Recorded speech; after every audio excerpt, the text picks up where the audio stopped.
Have you ever stretched for weeks and your hips still feel tight? Yeah, you might be stretching the wrong problem. What's good, Fit Fam? It's your girl, Cori, and let's talk about the real reason that your hips are perpetually tight. You may foam roll, use the massage gun, pigeon pose, and you stretch until you feel like a pretzel. And 20 minutes later, you're back to feeling stiff again. But why? We've been taught that tightness means that the muscle is too short and that it needs to be stretched longer. Most of the time, your hip flexors or surrounding muscles are screaming because they're actually weak and overworked, trying desperately to hold your body all together, because y'all know we carry everything in our hips, trauma, emotions, all of it. So today we're going to cut through all the BS, and I'm going to give you the simple test to figure out if your hips need to be stretched or if they need to be strengthened. Knowing the difference is how you stop wasting your time and start making lasting gains. So number one, key point, the truth about being tight. Tightness is a cry for help. It's your body's way of saying, hey, something's up over here. Think of a tight muscle as a tiny muscle security guard holding the door shut because the big bouncer, which is your core and your glutes, went home early with no notice.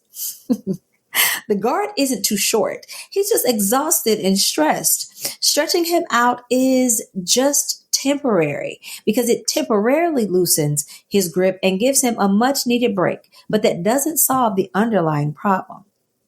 Let's talk about your hip flexors and your desk life. Again, we've talked about this a few times already, about how we sit all day long in the car, at the desk, crocheting on the couch, whatever it is, we spend a large portion of our time sitting, which leaves our hip flexors chronically short, yes, but often weak in their lengthened range.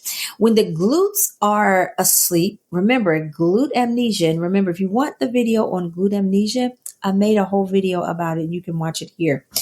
The hip flexors take on the workload. They get angry and they report for duty as tight. If you constantly stretch and the tightness returns quickly, it is likely that a stability or a strength is an issue for you. So if you have a true acute pull or limited range of motion after a workout, then a gentle stretch is probably going to be your best friend. But for chronic everyday stiffness, you are going to need strength. So we've got to work on strengthening. So key point number 2. So now we're going to do the actionable test, which is the strength versus stretch test. So here's how you test to find that out. First, we're going to start with what is called the standing marching hold. So you're going to stand up really tall and you're going to lift one knee toward your chest as high as you can. Hold it there for 15 seconds. Now, if you start shaking, leaning, or you can't hold it for 15 seconds, your hip needs strength.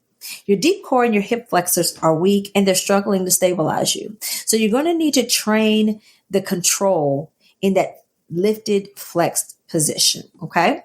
Now, if you can hold it steady, but the front of your hip feels a sharp pinch and not a stretch necessarily, and you can't lift your knee that high, you likely have a true range or flexibility issue, or maybe even an impingement. And in that case, you want to make sure that you talk to a pro who can actually see you in person and help you work that out.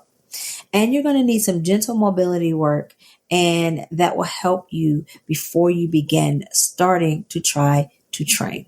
So now let's get to the prescription and give our hips what they need. So if your hips needed strength, which is the most common issue, the hip flexor builder is going to be a seated straight leg raise.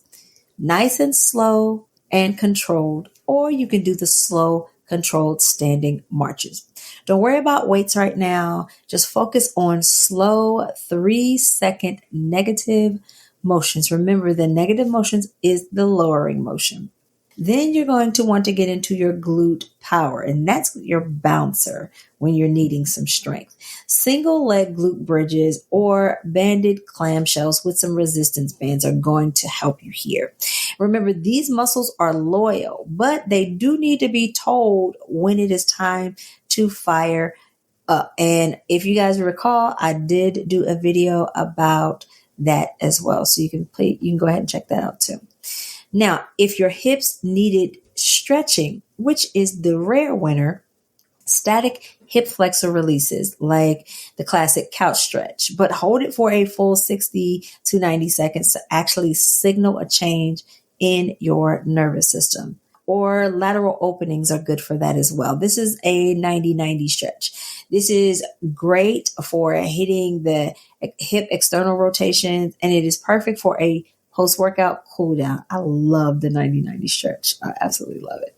So the takeaway here is that your body is very smart. So it knows what it needs. We just have to listen to it. So when you feel tightness, it's a signal.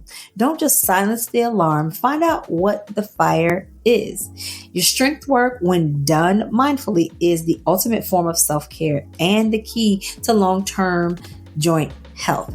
And don't forget that healing is also about addressing the root cause, whether it's emotional trauma or muscle weakness. So stop covering up our symptoms and let's get to the truth so we can get the desired results from our workouts. All right, go try that March hold test and let me know in the comments, are your hips tight because they're weak or because they're short? Don't forget to like and subscribe for more no-nonsense wellness and fitness tips. I'm always rooting for my girls to win. Now let's go. Talk soon. Bye.